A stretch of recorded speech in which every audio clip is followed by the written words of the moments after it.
Okay guys, sa pagkakataong ito, try lang natin kung paano ang tamang paraan, kung paano natin mapaganda ang ating katawan. Ito isang uri ng exercise na pinatatamaan natin ay yung ating shoulder para kahit paano kahit may dami tayo ay hindi naman tayo magmukhang nakabaluktot sapagkat inaalagaan natin yung balikat natin.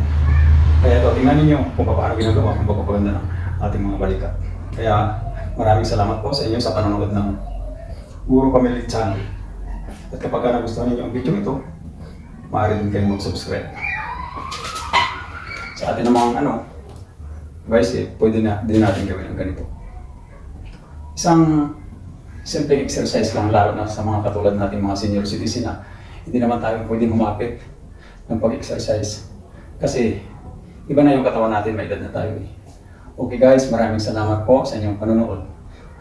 Muli po kayong sumubaybay sa ating channel sa Guro Family Channel. Magandang gabi po sa inyong lahat.